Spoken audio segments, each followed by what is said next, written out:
Hello दोस्तों, आप सभी का स्वागत है एक और न्यू एनिमे एक्सप्लेनेशन में। इस एनिमे का नाम है reincarnated as villainess in another world, episode number 1। तो चलिए शुरू करते हैं। एपिसोड की स्टार्टिंग में हम देखते हैं एक ओल्ड मैन होता है जिसको कि एक बस आकर ठोक देती है। जिसके बाद सीन चेंज होता है और हम देखते हैं वो रिकार्नेट हो जाता है एक विलनेस के रूप में। जिसके बाद वो हमें बता रहा होता है कि मेरा नाम ग्रीस है और मैं यहाँ पर ड्यूक की बेटी हूँ। और जैसे ही मैं घोड़े से गिरा मुझे मेरी पिछली जिंदगी की याददाश्त सारी वापस आ गई। और जहाँ तक इस दुनिया की बात है, ये एक गेम की दुनिया है। मुझे इस गेम के दुनिया के बारे में थोड़ा बहुत पता है और इस दुनिया में बहुत सारे प्रिंस हैं। इस गेम का नाम ओतोमी गेम्स है। मुझे जहाँ तक याद है मैंने एक छोटे बच्चे की जान बचाई थी और यही मेरी एक लास्ट मेमोरी है। जिसके बाद अगली चीज मुझे ये याद है कि मैं इस बॉडी में आ गया था। जहाँ तक मुझे लगता है कि मैं रिकार्नेट हो गया हूँ इस बॉडी के अंदर। मैं एक 52 ईयर का ओल्ड मैन हूँ। वैसे ये कितनी अजीब बात है कि मैं एक लड़की के रूप में रिकार्नेट हो गया हूँ और ये जो लड़की है ये इस गेम की विनलेस है और इसका नाम ग्रीस है। तभी वहाँ पर एक मेड आ जाती है और वो कहती है माय लेडी मैं आपके लिए एक ड्रेस लेकर आई हूँ। जिसके बाद ग्रीस कहती है ठीक है तुम उन कपड़ों को रख दो, तुम्हारा शुक्रिया। जैसे ही वो मेड शुक्रिया सुनती है वो मेड खुशी के मारे नीचे गिर जाती है। जिसके बाद ग्रीस कहती है मैं समझ गई आखिरकार ये ऐसा रिएक्शन क्यों दे रही है, क्योंकि इस बॉडी का रिएक्शन बिल्कुल भी वैसा नहीं है, क्योंकि ये बॉडी एक रूलर बॉडी है। ग्रीस की मेमोरी के बारे में उसे थोड़ा बहुत पता होता है। ये जो बॉडी है ये काफी खतरनाक बॉडी है और ये किसी से भी ठीक से बात नहीं करती थी। जब भी इसका सर्वेंट यहाँ पर कुछ भी लेके आया करता था ये सभी से बदतमीजी से बात करती थी और किसी को भी शुक्रिया नहीं कहती थी। इसलिए जैसे ही मैंने इस मेड को थैंक यू बोला ये जस्ट शॉक में आ गई। जिसके बाद हम देखते हैं जो ग्रीस होती है वो एकेडमी के अंदर आ जाती है। जिसके बाद ग्रीस कहता है कि मैं इस गेम के बारे में थोड़ा बहुत जानता हूँ। असल में ये जो लड़की है वो यहाँ की विनलेस है। जिसके बाद हमें पास्ट का सीन दिखाया जाता है जहाँ पर वो ओल्ड मैन अपनी बेटी के पास आया होता है। तभी हम देखते हैं कि उसकी बेटी वहाँ पर उसी गेम को खेल रही होती है और इसमें एकेडमी वाला सीन ही चल रहा होता है। जिसके बाद वो ओल्ड मैन उस गेम को उठाता है और इस गेम का नाम magic academy love and beast होता है। जिसके बाद वो ओल्ड मैन कहता है कि ये एक लवर्स गेम है, तुम इस गेम को ऐसे ओपन में नहीं खेल सकते। जिसके बाद वो लड़की कहती है कि ये गेम आपने ही मुझे खरीद के दिया है। जिसके बाद वो लड़की कहती है ये जो गेम है ये इस गेम की मेन कैरेक्टर है और इसका नाम ग्रीस है और ये यहाँ पर सभी को परेशान करती रहती है। यूं मानो कि ये एक तरह की विलनेस है। जिसके बाद सीन प्रेजेंट में आता है और जो ग्रीस होती है वो कहती है ये जो सामने लड़की आ रही है ये पूरी तरीके से स्माइल करते हुए आ रही है, मुझे लगता है ये लड़की पक्का गिरेगी। और वैसा ही होता है, वो लड़की वहाँ पर नीचे गिर जाती है। जिसके बाद ग्रीस कहती है ये जो लड़की है ये इस गेम की मेन कैरेक्टर है और इस लड़की का नाम एना है। जिसके बाद हमें पास्ट का सीन दिखाया जाता है जहाँ पर उस ओल्ड मैन की लड़की उसे बता रही होती है इस लड़की का नाम एना डॉल है और ये पहले दिन ही नीचे गिर जाती है। और यहाँ पर जो ग्रीस होती है वो उससे बहुत ज्यादा बदतमीजी से बात करती है और इसके माता पिता को भी बहुत ज्यादा बुरा भला कहती है। और जो एना होती है वो इन सभी बातों को अपने दिल में लेकर बैठ जाती है। ये सब सुनने के बाद वो काफी ज्यादा गुस्सा हो जाती है और सीधा सीधा एकेडमी को टॉप कर लेती है। जिसके बाद सीन प्रेजेंट में आता है और जो ग्रीस होता है वो अपने रोल को प्ले करने जा रहा होता है। जिसके बाद वो एना के सामने जाकर कहता है कि रुक जाओ। जहाँ पर बाकी लड़कियां कह रही होती है ये तो एवरेज खानदान की ड्यूक की बेटी है ना, मुझे पूरा यकीन है यहाँ पर ये इस कॉमनर को बहुत ज्यादा परेशान करने वाली है। जिसके बाद ग्रीस कहती है तुम एक कॉमनर हो है ना। एना कहती है हाँ। ग्रीस कहती है मैंने तुम्हारे बारे में सुना है, तुमने एंट्रेंस टेस्ट में टॉप किया है ना, जिसकी वजह से तुम यहाँ पे नॉवेल्स के स्कूल में आ पाई हो। सही में तुम बहुत ज्यादा इंटरेस्टिंग गर्ल हो। मुझे लगता है तुम्हारे मॉम डैड ने यहाँ पर काफी ज्यादा मेहनत की होगी और तुमने उनकी मेहनत को साकार कर दिया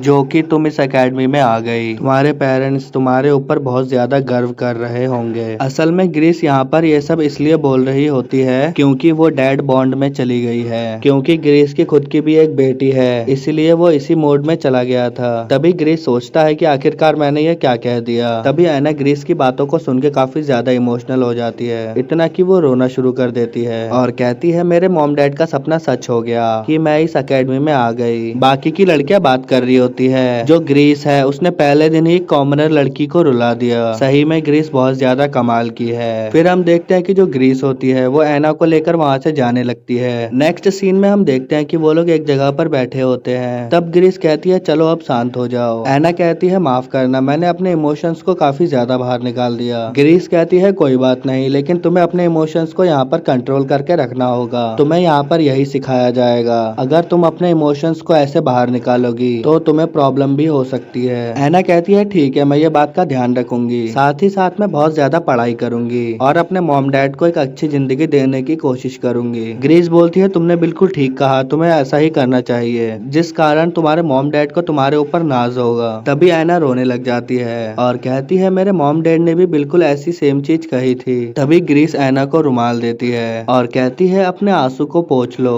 एना जो अपने आंसुओं को पोंछ रही होती है तब ग्रेस कहती है कि तुम इस तरह से एंट्रेंस सेरेमनी में नहीं जा सकती। तभी वहाँ पर एक प्रिंस की एंट्री हो जाती है और वो कहता है तुमने पहले दिन ही यहाँ पर एक कॉमनर को रुला दिया है। तभी वो ओल्ड मैन अपने मन में सोचता है ये भी इस गेम का एक मेन कैरेक्टर है जो कि एक प्रिंस है। तभी ग्रेस कहती है कि ऐसा मत कहिए, मैं बस यहाँ पर इससे बात करने की कोशिश कर रही थी। तभी वो एना वहाँ पर खड़ी हो जाती है और कहती है मेरा नाम एना है और मुझे आपसे मिलकर बहुत ज्यादा खुशी हुई। प्रिंस कहता है कि तुम तो यहाँ पर एक न्यू स्टूडेंट हो और मैंने सुना है कि तुमने एंट्रेंस टेस्ट में टॉप किया है। तभी ग्रेस वहाँ पर खड़ी होकर कहती है एना क्या तुम जानती हो ये कौन है? ये यहाँ पर इस किंगडम के फर्स्ट प्रिंस है। एना ये सुनते ही एकदम से हैरान हो जाती है, अच्छा ये क्राउन प्रिंस वैगल है। फिर ग्रेस कहती है ये बहुत अच्छी बात है कि तुम इन्हें जानती हो। तब एना कहती है कोई पागल ही होगा जो इनके बारे में नहीं जानता। तभी वहाँ पर वो वैगल प्रिंस कहता है कि ठीक है लेडीज चलो बाद में मिलेंगे, यहाँ पर जो एंट्रेंस सेरेमनी है उसके अंदर। तभी वो ग्रेस कहती है कि ये जो कंडीशन है बिल्कुल सेम है उसी की तरह। जिसके बाद हमें पास्ट का सीन दिखाया जाता है जहाँ पर उस ओल्ड मैन की बेटी उस गेम को खेल रही होती है और कहती है ये विलनेस एना को रुला देगी। तब एना यहाँ पर अकेली बैठी होगी।